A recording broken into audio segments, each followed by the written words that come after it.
कुछ समय पहले भारत देश गुलामी की जंजीरों में जकड़ा हुआ था। समय समय पर अनेकों क्रांतिवीरों ने देश को आजाद करवाने के लिए अपनी जान की बाजी लगा दी। भारत भूमि सच्चे वीरों की भूमि है। देश में भगत सिंह, सुखदेव, राजगुरु, सुभाष, आजाद, अशफाक उल्लाह खां, बिरसा मुंडा, मतादीन भंगी जैसे हजारों राष्ट्रवादी क्रांतिकारियों की पूरी टोली ने अंग्रेजों को जड़ से उखाड़ फेंकने में खुद को देश के नाम कर दिया। उन वीरों में उधम सिंह का नाम भी शामिल है। उधम सिंह का जन्म 26 दिसंबर 1899 में पंजाब में हुआ।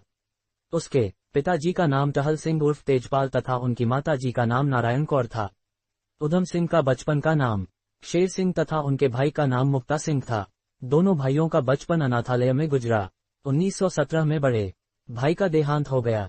1918 में मैट्रिक के बाद अनाथालय छोड़ दिया। भारत के स्वतंत्रता आंदोलन में कुछ ऐसी तारीखें हैं जिन्हें कभी भी भुलाया नहीं जा सकता।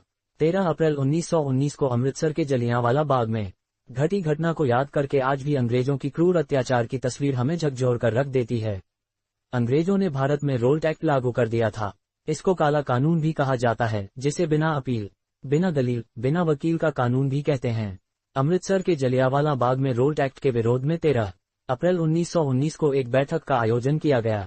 जल्ली नामक व्यक्ति का बाग होने के कारण उसका नाम जलियांवाला बाग पड़ा, क्योंकि रोल्ट एक्ट के कारण भारतीयों के मूल अधिकारों का हनन हो रहा था।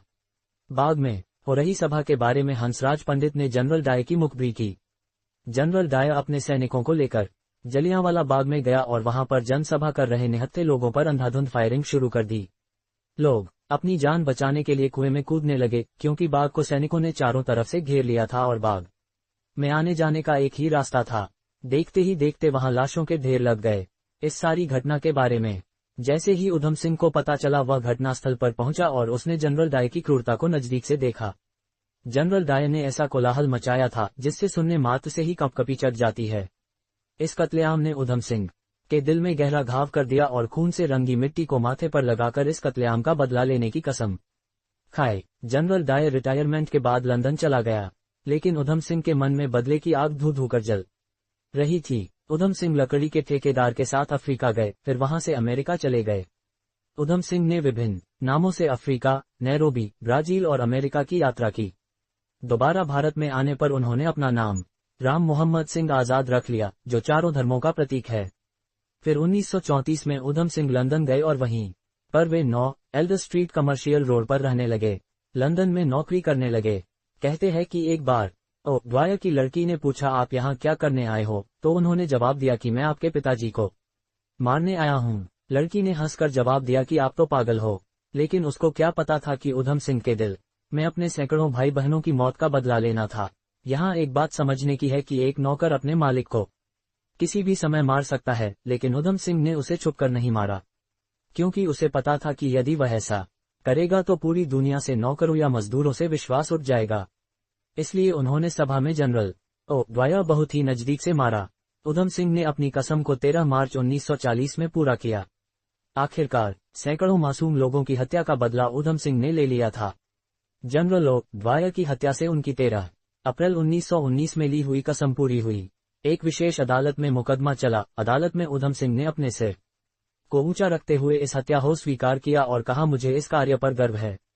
निर्दोष भारतीयों की हत्या के हत्यारे जनरल ड्वायर को मारकर मैंने राष्ट्रीय अपमान का बदला लिया। अदालत में उनसे पूछा गया कि आपने केवल जनरल ड्वायर को ही निशाना क्यों बनाया? उधम सिंह ने जवाब दिया, भारतीय कभी निर्दोष महिला व बच्चों पर हथियार नहीं उठाते। ऐसे थे हमारे शहीद आजम उधम सिंह।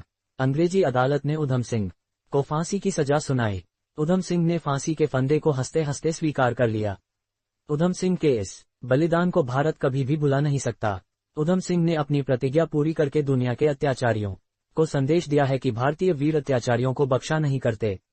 उसके बाद अंग्रेजों ने 7 वर्षों में ही भारत को छोड़ दिया। उधम जीते जी भले ही आजाद भारत में सांस न ले सके, पर करोड़ों भारतीयों के दिलों में रहकर वो आजादी महसूस कर रहे होंगे।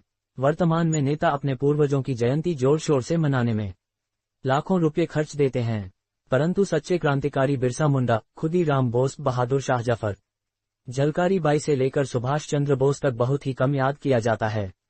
आइए हम सभी को हमारी ओर से नमन करते हैं। भारत में जातिवाद होने के कारण उधम सिंह को भी इतिहास के पन्नों में समेट दिया है।